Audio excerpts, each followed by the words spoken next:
Hello दोस्तों, कैसे हो आप सभी। उम्मीद करता हूँ आप सभी ठीक होंगे। बीएस कोचिंग सेंटर के यूट्यूब चैनल पर आपका बहुत बहुत स्वागत है। आइए दोस्तों, हम और आप मिलकर जो सीरीज चला रहे हैं उसको आज हम कंटिन्यू करते हैं। ठीक है, ये हमारा कोचिंग चैनल का सोशल मीडिया प्लेटफॉर्म है। आप इसको फॉलो कर सकते हो, देख सकते हो। आइए हम आज के प्रश्न पर निगाह डालते हैं। एक बार इस क्वेश्चन को देखिए।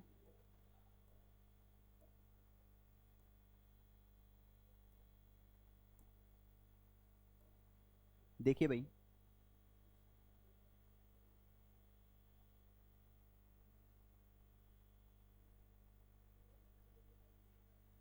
ध्यान से पढ़िए क्वेश्चन को। क्वेश्चन क्या कह रहा है? फिल्मों को सामाजिक विज्ञान कक्षा में एक प्रभाविक शैक्षणिक उपकरण के रूप में उपयोग कैसे किया जा सकता है। पूछा गया है फिल्मों का अगर हम उपयोग करें तो कैसे हम इसका उपयोग कर सकते हैं। देखिए, फिल्में दुनिया को कक्षा में ला सकती हैं, बिल्कुल ठीक है। ओके, फिल्में हमें अनदेखे और अनसुने संदर्भों की खोज करने की शक्ति से प्रेरित करती है, ये भी बात सही है। फिल्में ऐसी कहानियां, आवाजें और छवियां लाती हैं जो जीवन में हमसे बहुत दूर हो सकती हैं, ये भी बात ठीक है। फिल्में वस्तुनिष्ठ माध्यम हैं जो शिक्षार्थियों को अपने विचारों को एकल तरीके से प्रस्तुत करने के लिए प्रोत्साहित करती है। एकल नहीं है भाई, एकल तरीके से नहीं, ये अलग अलग भांति भांति के वर्सेटाइल रोल के तरीके से अपनी बातें हम रख सकते हैं। तो ये ऑप्शन जो है ठीक नहीं है। ऑप्शन ए बी सी हम ये कह सकते हैं कि ये जो है सारे सही हैं। तो ये कौन से ऑप्शन में है भाई? Option A. Option A is the correct answer. Next देखिए भाई, नेक्स्ट देखिए, एक बार क्वेश्चन को पढ़िए।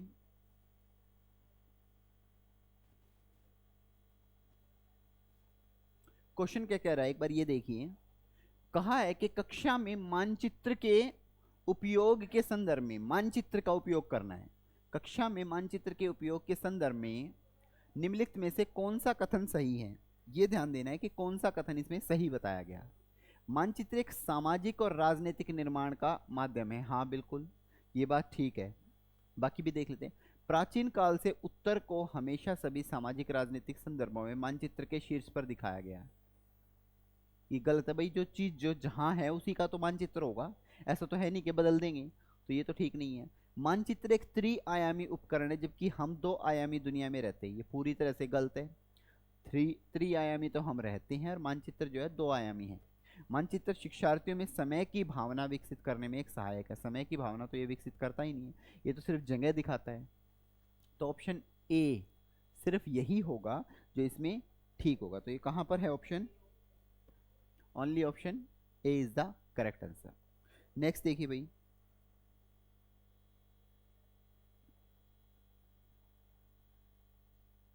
देखिए क्वेश्चन क्या कह रहा है।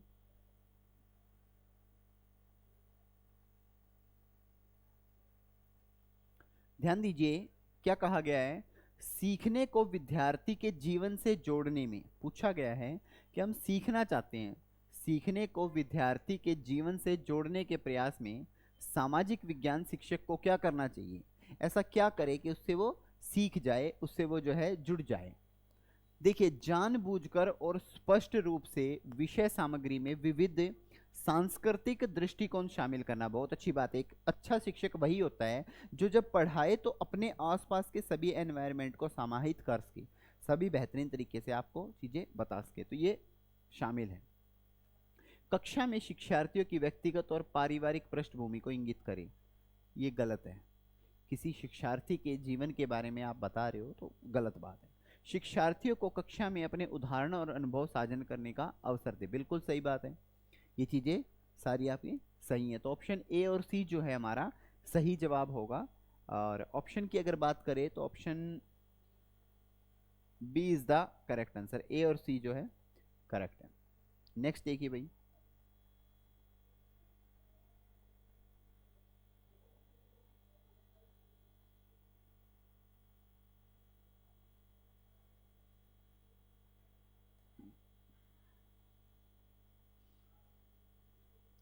क्या कहा गया है कि इतिहास पढ़ाते समय वंशावली चार्ट का प्रयोग किया जाना चाहिए। बिल्कुल सही बात है। अगर हम इतिहास के किसी कालखंड को पढ़ा रहे हैं, चाहे वो मगध के बारे में पढ़ा रहे हो, मगध पर राज करने वाली डायनेस्टी हर्यक डायनेस्टी है, शिशुनाग डायनेस्टी है, नंद डायनेस्टी है, मौर्य डायनेस्टी है, कोई भी डायनेस्टी है, उन सभी डायनेस्टी को अगर हम पढ़ा रहे हैं, गुप्त वंश की वंशावली पढ़ा रहे हैं, दिल्ली सल्तनत पढ़ा रहे हैं, या फिर आप जो है मुगल एम्पायर पढ़ा रहे हो, तो कोई भी अगर वंशावली पढ़ा रहे हो तो वंश चार्ट तो बहुत जरूरी है।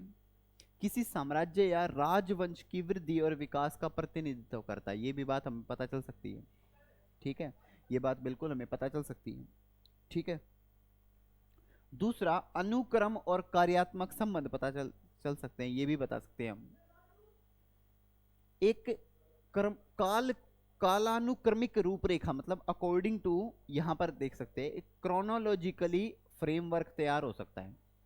ठीक है। और शिक्षार्थियों में स्थान की भावना विकसित करना, ये यहां पर नहीं होगा।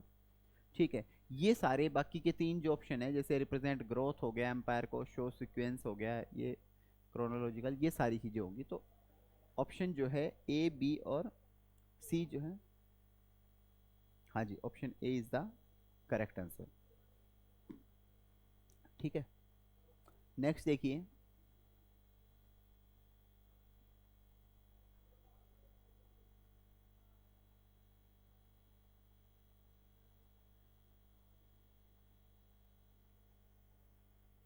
ध्यान दीजिए, क्या कहा गया है कि एक सामाजिक विज्ञान शिक्षक को, एक जो सामाजिक विज्ञान का शिक्षक है, दृष्टिबाधित शिक्षार्थियों के साथ जुड़ते समय शिक्षण और सीखने की प्रक्रिया में क्या अनुकूलन करना चाहिए। वो ऐसा क्या करे जो हम ये मान ले कि भाई हाँ सीखना चाहिए।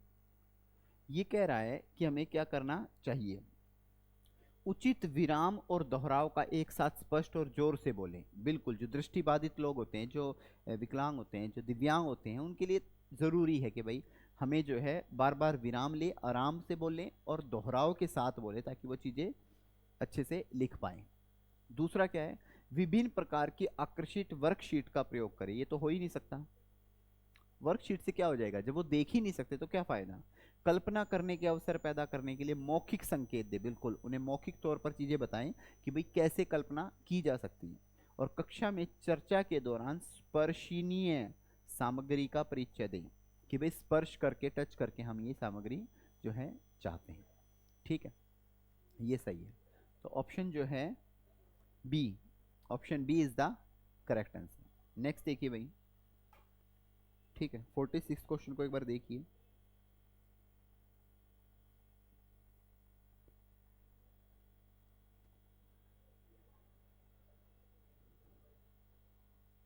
देखिए भाई, कह रहा है कि सामाजिक विज्ञान शिक्षण में परियोजना पद्धति पर कथनों पर विचार करें। परियोजना जो पद्धति है उस पर कथनों पर विचार करें। ये एक व्यवहारिक दृष्टिकोण से प्रेरित है।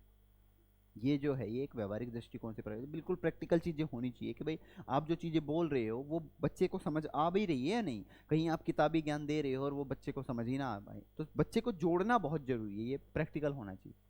यह शिक्षार्थियों को एक खोजकर्ता में बदल देता है। वेरी गुड, बहुत बढ़िया। जब कोई टीचर पढ़ाता है तो बच्चों के मन में एक क्यूरियोसिटी होनी चाहिए, जानने की इच्छा होनी चाहिए कि भाई वो आखिर क्या कह रहे हैं। ठीक है, टीचर जो समझाना चाह रहा है वो अपनी खुद की एक दुनिया बनाए, कल्पनाएं करे कि अच्छा ये हो सकता है, ऐसे हुआ होगा, इस तरीके से होगा, ये सारी बातें इसमें। ये पूरी तरह से शिक्षक केंद्रित पद्धति है, ये गलत बात है भाई। अगर सिर्फ शिक्षक केंद्रित पद्धति होगी तो फिर तो सीखा ही नहीं जा सकता। ये एक स्वनिर्देशित गतिविधि के माध्यम से सीखने की अनुमति देता है।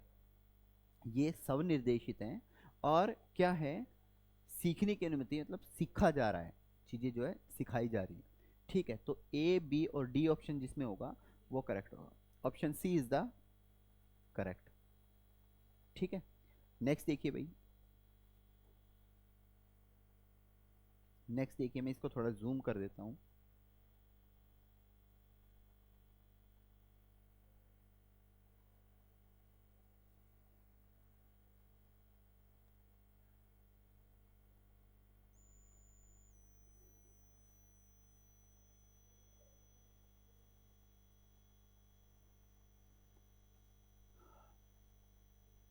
ध्यान दीजिए,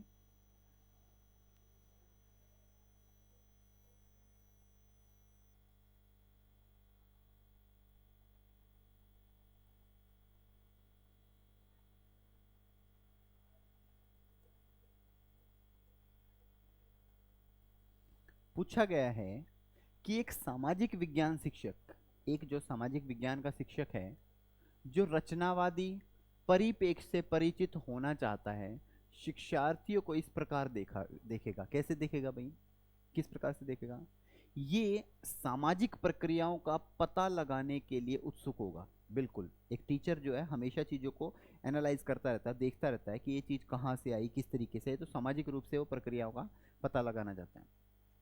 सोर्सेज, स्रोतों के आधार पर कल्पनाशील होगा, जो सोर्स मिले हैं उसके बेस पर कल्पनाशील होगा। समस्याओं का समाधान सुझाने का प्रयास करना, कि भी वो समस्याओं का समाधान करेगा। बिल्कुल ठीक है। उच्च शिक्षा स्तर के लिए विवादास्पद मुद्दों पर चर्चा स्थगित करना, नहीं, गलत है। अगर कोई चीज विवादास्पद है, किसी चीज के ऊपर डाउट लग रहा है, तो उसके ऊपर अच्छे से बात करना बहुत जरूरी है, ताकि पता चले कि कहाँ गलतियां हैं, कहाँ नहीं, किस एरिया में प्रॉब्लम्स क्रिएट हो रही हैं। तो वो सारी चीजें यहाँ पर जो है डिफाइन की जाएंगी। ठीक है, तो ऑप्शन ए, बी और सी कहाँ पर है भाई? ये शायद इसमें पीछे देखना पड़ेगा जी। ऑप्शन बी जो है वो ठीक है। नेक्स्ट देखते हैं। नेक्स्ट देखिए,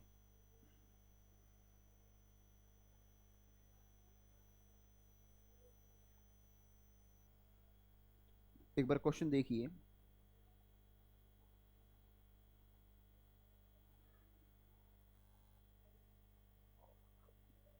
क्वेश्चन क्या कह रहा है ये देखिए। क्वेश्चन में क्या कहा गया है? सामाजिक विज्ञान पाठ्यक्रम को, जो सामाजिक विज्ञान पाठ्यक्रम है, अधिक समावेशी बनाने की दिशा में निम्नलिखित में से कौन सा सहायक हो सकता है? क्या वो सहायक हो सकता है? ये पूछा गया कि क्या सहायक हो सकता है। पहली बात तो पाठ्यक्रम तैयार करना बहुत जरूरी है। ठीक है। कक्षा में समान निर्देश और एक निश्चित शिक्षण तरीका होना चाहिए। ये हो सकता है, हो सकता है। ठीक है। विभिन्न सोर्सों, आधिकारिक और निम्न वर्गीय संदर्भों से जुड़ना, ये भी बात ठीक है। सभी शिक्षार्थियों के लिए उपयुक्त परीक्षा पेपर, देखिए सभी के लिए ये चीजें होना, क्योंकि पाठ्यक्रम को अगर सही दिशा में लेके जाना है तो हमारे लिए जरूरी है कि हम सोर्सेज पर बात करें, हम पाठ्यक्रम को ठीक से तैयार करें। ये दिशा निर्देश और एक निश्चित शिक्षण तरीका कहीं ना कहीं बाधा बन जाता है काम को पूरा करने में, पाठ्यक्रम पूरा करने में। तो इसलिए इसको और इसको हम नहीं काउंट करेंगे। ऑप्शन ए और सी जो है वो ज़्यादा प्रेफरेबल लग रहा है, तो ए और सी है। ऑप्शन बी में जो है ए और सी जो है इसके अंदर है। नेक्स्ट देखिए, नेक्स्ट देखिए भाई।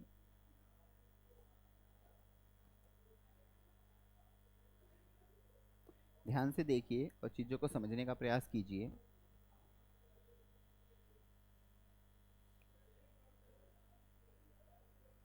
क्वेश्चन में क्या कह रहा है इसे देखिए, समझिए और फिर बताइए। ठीक है।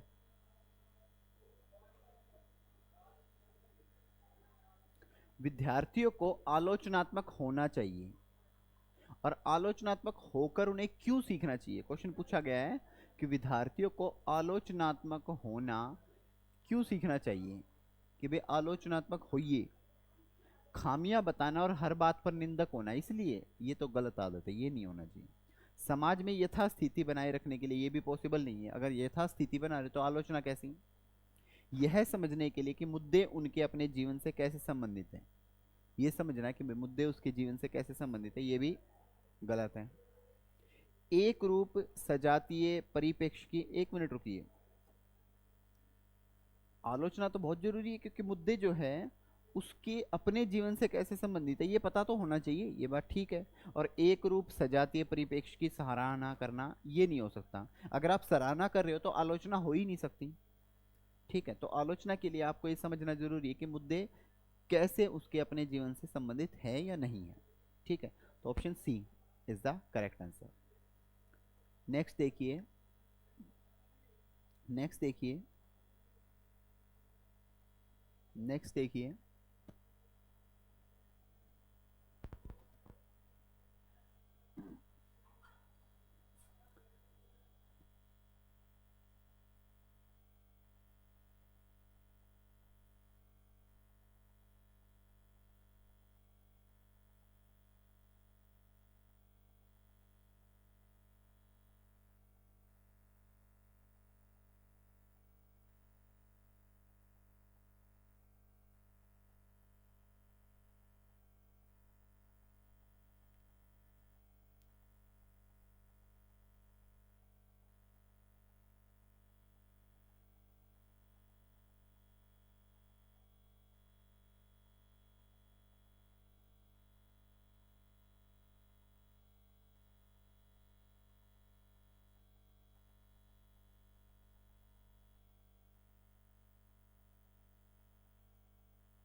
माफ़ी चाहेंगे भाई, कुछ समय के लिए, एक्चुअली कुछ समय के लिए चीज़ें थोड़ी सी डिस्टर्ब हो गई, शायद मिसप्लेस हो गया था, कोई टेक्निकल प्रॉब्लम थी।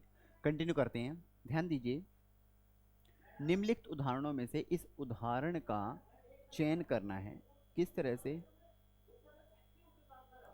किस तरह से इस उदाहरण का चयन करना है जो विविधता का प्रतिनिधित्व करता है। विविधता का प्रतिनिधित्व कैसे विविधता का प्रतिनिधित्व करता है? जो विविधता को दिखाता है, विविधता को दिखाता है कैसे? विविधता को तभी दिखाया जा सकता है, सरोज को स्कूल जाने का मौका मिला जबकि निर्मला को स्कूल जाने का मौका नहीं मिला। ये विविधता नहीं, ये तो पार्शियलिटी हो गई। एलन एक गरीब परिवार से जबकि साइमन का परिवार बहुत अमीर है। एलन जो है वो एक गरीब परिवार है, ये भी विविधता नहीं हुई। रघु सुरेश को फुटबॉल टीम में शामिल नहीं करना चाहते क्योंकि वो समाज के एक विशेष समुदाय से आते हैं। ये भी बात ठीक नहीं है। अगर ऐसा हम माने तो ये विविधता थोड़ी है। विविधता होती है कि मतलब जो चीज़ है वो तो अवेलेबल है ही, उसके साथ और कितनी वर्सेटिलिटी हो जाए। लास्ट ऑप्शन देखते हैं। परितोष अच्छी बंगला जानते हैं जबकि सुचिता हिंदी बोलती है। ये एक अच्छी बात है। परितोष जो है वो एक बेहतरीन बंगला जानती है और उसके अलावा सुचिता जो है हिंदी बोलती है। ये option D is the correct answer. ठीक है, तो option D is the correct answer. Next देखिए। ठीक है, नेक्स्ट देखिए।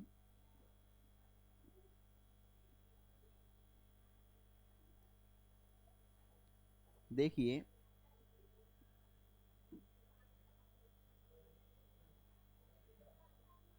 ध्यान दीजिए,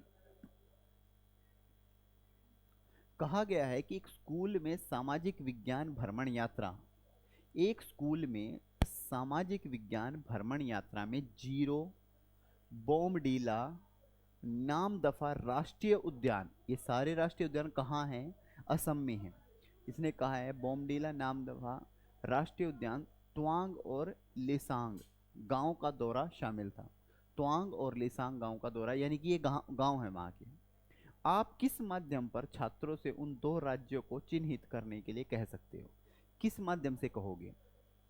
चिन्हित करने के लिए कह सकते हैं जहां उन्होंने दौरा किया था। ये पूछा है कि किस में है।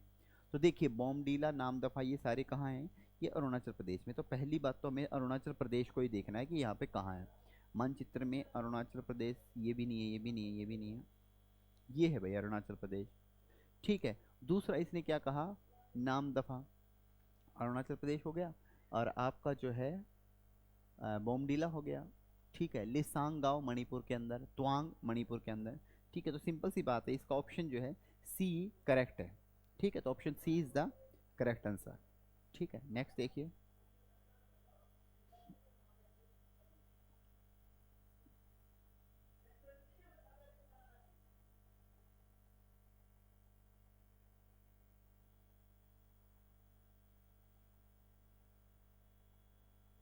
देखिए, कहा गया है सामाजिक विज्ञान शिक्षा शास्त्र की, जो सामाजिक विज्ञान है वो शिक्षा शास्त्र की समसामयिक समझ शिक्षकों को निम्नलिखित को छोड़कर निम्नलिखित सभी कार्य करने के लिए प्रोत्साहित करती है। ठीक है, सामाजिक विज्ञान शिक्षा शास्त्र, शिक्षा के बारे में कहा गया है, समसामयिक समझ शिक्षकों को निम्नलिखित को छोड़कर सभी कार्य करने के लिए प्रोत्साहित करती है। ये सारे कार्य करने के लिए प्रोत्साहित करती है। ठीक है, शिक्षार्थियों को दूसरों के स्थानीय अनुभव को पढ़कर और अपने बारे में खोजकर सीखने के लिए प्रोत्साहित करे। क्या ये बात सही है भाई?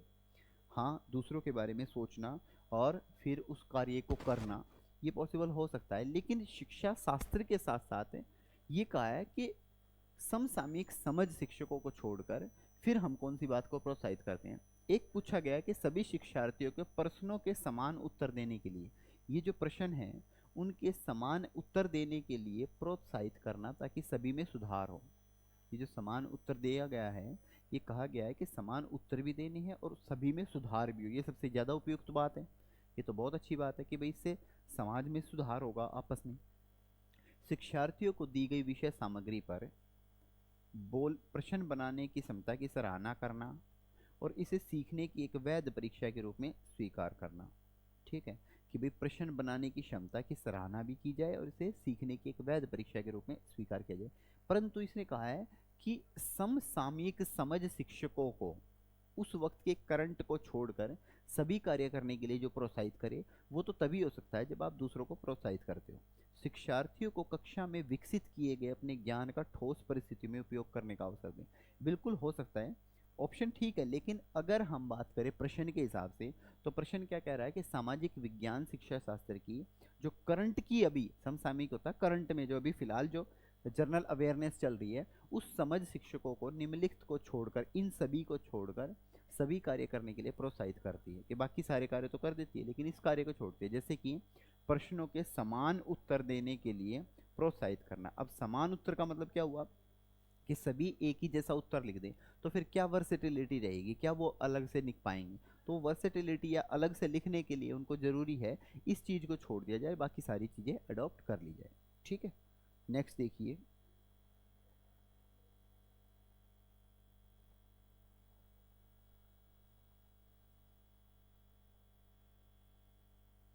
क्वेश्चन एक बार देखिए भाई, क्वेश्चन को एक बार देखिए।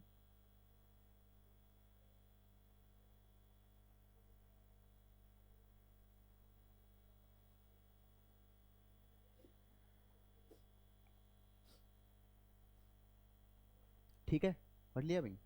देखिए, निम्नलिखित में से कौन सा लिंग रूढ़िवादिता का उदाहरण है?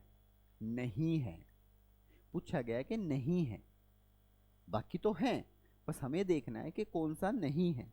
तो कौन सा नहीं है, देखिए, फुटबॉल टूर्नामेंट में केवल लड़कों को भाग देने के लिए प्रोत्साहित करना, ये तो है।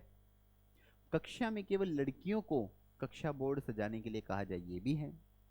जहां लड़के कक्षा की चर्चाओं पर एकाधिकार जमाने की कोशिश करते हैं, जहां पर लड़के ये कह रहे हैं कि भाई कक्षा की चर्चाओं पर एकाधिकार जमाने की कोशिश करते हैं, वही भागीदारी को प्रोत्साहित करने के लिए लड़कियों और लड़कों दोनों पर ध्यान दिया जाता है।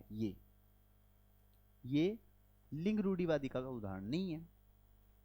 कक्षा में अनुशासन सुनिश्चित करने के लिए लड़कों और लड़कियों को अलग अलग पंक्तियों में बिठाया जाना, ये भी क्या है, लिंग रूढ़िवादी का उदाहरण है। ठीक है, तो बाकी सभी तो जो है जेंडर बाइज्ड हैं, लेकिन एकमात्र वो जो ऑप्शन सी है वो जेंडर बाइज्ड नहीं है। ठीक है, नेक्स्ट देखते हैं, नेक्स्ट देखते हैं।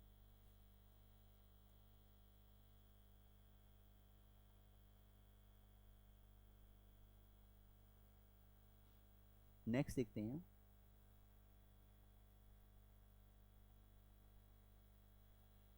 पूछा गया है कि सामाजिक विज्ञान के प्रभावी शिक्षण के लिए क्या आवश्यक होगा।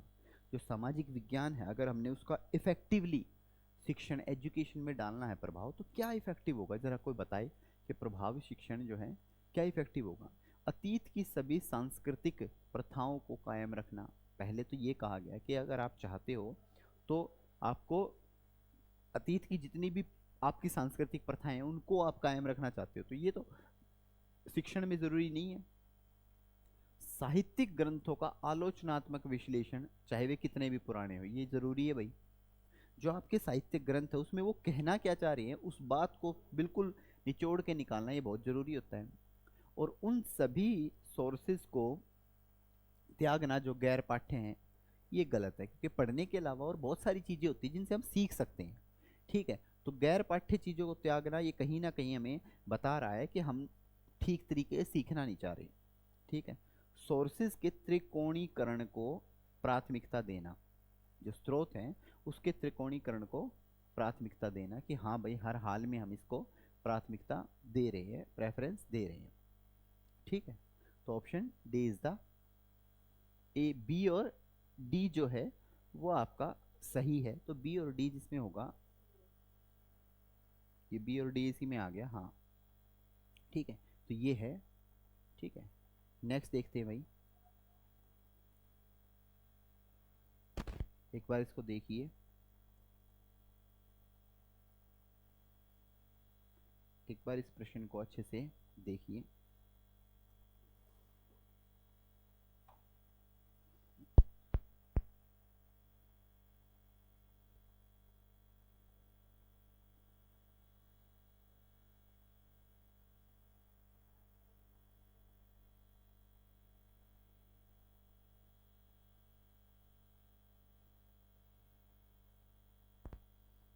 ध्यान दीजिए, क्वेश्चन क्या कह रहा है? क्वेश्चन कह रहा है कक्षा में सामाजिक न्याय पर, कक्षा में कहा गया है सामाजिक न्याय पर संवेदनशीलता को प्रोत्साहित किया जा सकता है। ऐसा ही इन्होंने कहा है कि भाई सामाजिक न्याय को जो है प्रोत्साहित किया जा सकता है। कैसे प्रोत्साहित किया जा सकता है? कैसे प्रोत्साहित किया जा सकता है?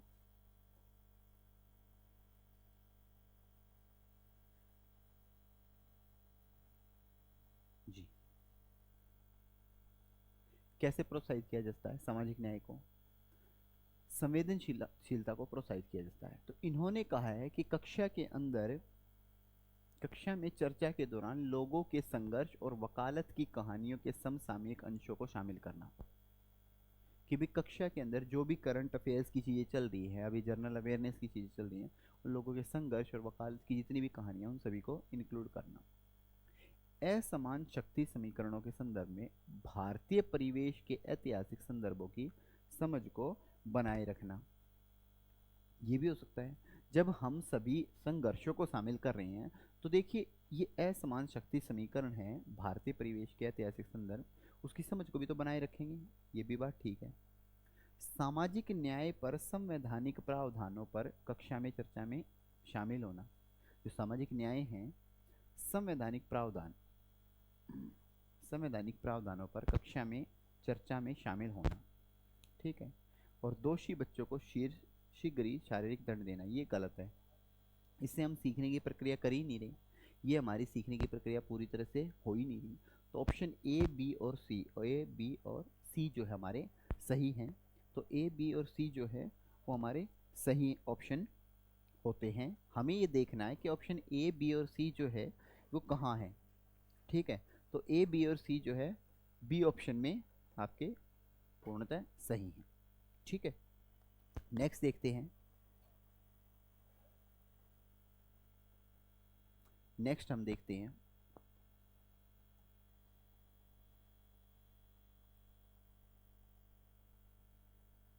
क्वेश्चन को पढ़िए फिर बताइए।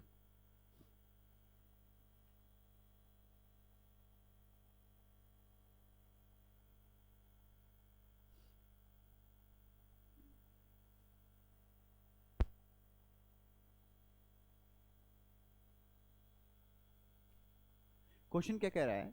प्रदूषण मुक्त वायु के अधिकार को पूछा गया है। प्रदूषण मुक्त, आजकल तो बहुत ज़्यादा पॉल्यूशन की वजह से दिक्कत हो रही है, ठीक है। दिल्ली और उसके आसपास के एरिया में ग्रैप 2 का भी जो है लागू किया गया है। तो प्रदूषण मुक्त वायु के अधिकार को भारत में किस विशेष मौलिक अधिकार के भाग के रूप में मान्यता दी गई है?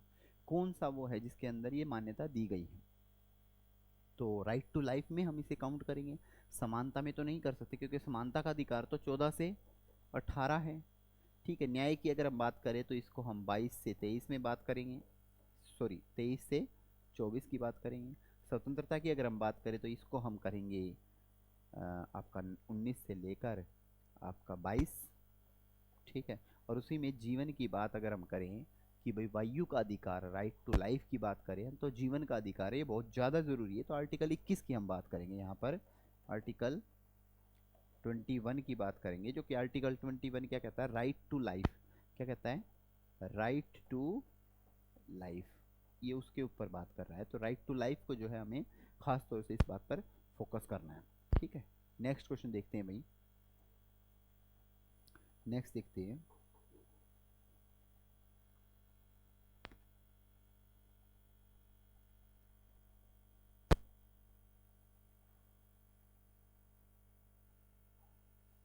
क्वेश्चन को देखिए और फिर बताइएगा क्या कह रहे हैं ये।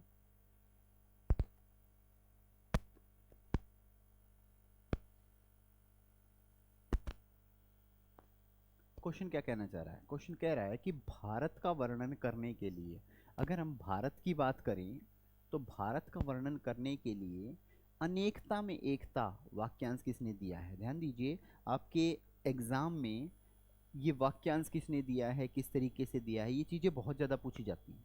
तो आपको इस बात पर फोकस करना है कि कौन सी बात कहाँ पर कह रहे हैं, किस तरीके से कह रहे हैं। तो ये अनेकता में एकता जो वाक्यांश की बात की गई है, इस पर थोड़ा हमें ध्यान देना पड़ेगा, ठीक है। ये बात कही थी भाई पंडित जवाहरलाल नेहरू ने, जो कि हमारे फर्स्ट पीएम रहे।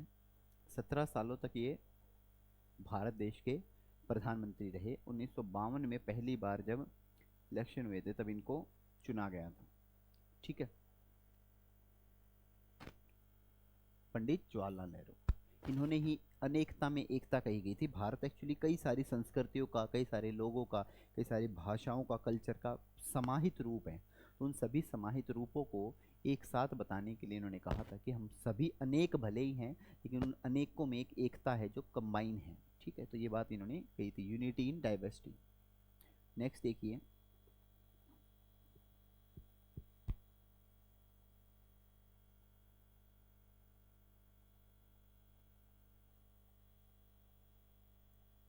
देखिए ये क्वेश्चन पॉलिटी से है, हालांकि अब इस प्रश्न का जो है समापन हो चुका है। ये पिछले प्रश्न हम कर रहे हैं, तो अभी फिलहाल जो मौजूदा सरकार है उन्होंने इस चीज़ पर चेंजमेंट कर दिया है। बस पूछा गया है कि लोकसभा में कितने सदस्यों का को मनोनीत किया जाता है। ठीक है, और निर्वाचित नहीं होते, मतलब निर्वाचित नहीं होते। तो पहली बात तो देखो, हमारी जो संसद है उसका जिक्र किया गया 78 में आर्टिकल। इसके 3 पार्ट हैं। एक है आपका प्रेसिडेंट, जिसे हम राष्ट्रपति बोलते हैं। दूसरा है आपका लोकसभा, एक है आपका राज्यसभा। ये आर्टिकल 80 में है, ये 81 में है, इसका जिक्र 53 में बताया गया। ठीक है, तो जो ये बताया गया है, लोकसभा में बेसिकली 545 सीटें होती है, जिसमें से 543 का चयन किया जाता है और 2 को मनोनीत किया जाता है। ठीक है, वैसे टोटल सीटें हमारी 552 हैं, लेकिन 552 में से 7 सीटें हमारी ऐसी है जो कि पीओके में गई हुई है, तो इसलिए हमने 545 सीटें बता रखी हैं। तो 2 व्यक्ति ऐसे होते हैं जिनका मनोनयन होता है, जिनको जो है मनोनयन किया जाता है। तो आंसर तो 2 होगा। ठीक है, लेकिन अब जो है ये, और ये कौन होते हैं? ये एंग्लो इंडियन होते हैं। ये एंग्लो इंडियन, आंग्ल भारतीय बोलते हैं। ठीक है, ऐसे लोग, ऐसे अंग्रेज जो आज़ादी से पहले भारत के अंदर रहे और इन्होंने यहाँ पर आने के बाद शादी कर ली, तो उनसे उत्पन्न जो संतान हुई उनको एंग्लो इंडियन बोला गया। ठीक है, नेक्स्ट देखिए, नेक्स्ट देखिए,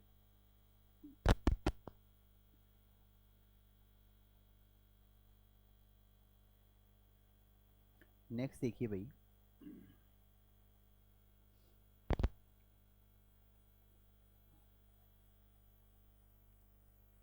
पूछा गया कि 2006 में, साल 2006 में नेपाल में सरकार का स्वरूप पहले क्या था? राजशाही था। क्या था? राजशाही। अब बदल कर क्या हो गया है? मतलब पहले तो राजा का शासन था, और अब राजा का शासन बदल कर क्या हो गया है? निरंकुश? नहीं। अत्याचार? नहीं। लोकतंत्र? हाँ। कुलीन तंत्र? नहीं। ठीक है, ये लोकतंत्र में बदल गया। कब बदला? ये साल 2006 में। आप सभी को पता है, जब हम भारत का मैप देखते हैं तो भारत के नक्शे में ये जो है इधर मौजूद रहता है, ये इधर, ये जो है नेपाल। नेपाल के साथ हमारा कोई भी बॉर्डर शेयर नहीं होता। ठीक है, यहाँ से हमारा रोटी और बेटी का संबंध है। बहुत, मतलब यहाँ के लोगों को आना जाना होता ही रहता है। आप भी देखते होंगे, जितने भी चाउमीन मोमोज बनाने वाले लोग होते हैं, ये मोस्टली ये आ जाते हैं यहाँ पर काम धंधे की तलाश में। बहुत बेहतरीन काम करते हैं, बहुत अच्छे कारीगर होते हैं। ठीक है, यही लोग जो है हमारे सेना में भी भर्ती होते हैं। ठीक है, तो सेना के अंदर भी इन्होंने, गोरखा रेजिमेंट के अंदर बहुत बेहतरीन इन्होंने सम्मान बढ़ाया हुआ है। ठीक है, तो ये भी हमारे देश के प्रति बहुत ज़्यादा एक तरह से देशभक्ति की भावना रखते हैं। ठीक है, नेपाली भाषा को भी हमने अपनी अनुसूची 8 में रखा हुआ है। अनुसूची जो 8 है वो किस चीज़ के लिए है? वो हमारी इसी चीज़ के लिए है। तो ये बहुत बेहतरीन चीज़ है। ठीक है, तो हम ये कह सकते हैं कि जो लोकतंत्र है वो यहाँ पर 2006 के बाद से राजशाही को हटाकर, इसको हटाकर हम लोकतंत्र को इन्होंने अपना लिया है। ये अच्छी भी बात है। जैसे भारत एक बहुत बड़ा, दुनिया का सबसे बड़ा लोकतंत्र है, तो भारत के इर्द गिर्द के देश भी अगर लोकतंत्र हो जाते हैं तो अपनी बात प्रमुखता से रख सकते हैं, ताकि वहाँ भी स्टेबिलिटी बने रहे और भारत में भी उस चीज़ का कभी असर ना पड़े नेगेटिव रूप से। ठीक है, तो उम्मीद करते हैं दोस्तों कि आपको ये चीज़ें समझ आई होंगी। आज जो हमने आपको बताया है वो सभी चीज़ें इसीलिए बताई है, इसीलिए करवाई है कि आपके जो भी डाउट्स हैं वो क्लियर हो सकें। ठीक है, हमारी तरफ से ये लगातार प्रयास जारी है। उम्मीद करते हैं कि आपको हमारा ये प्रयास अच्छा लग रहा होगा। ठीक है, अगर आपको कोई भी बात हमें कहनी है तो आप कमेंट सेक्शन में लिख सकते हैं, और मैं उम्मीद करूँगा कि आप हमारे इस प्रयास को सराहेंगे। इस वीडियो को ज़्यादा से ज़्यादा शेयर कीजिए, लाइक कीजिए, सब्सक्राइब कीजिए। Thank you so much. जय हिंद, जय भारत।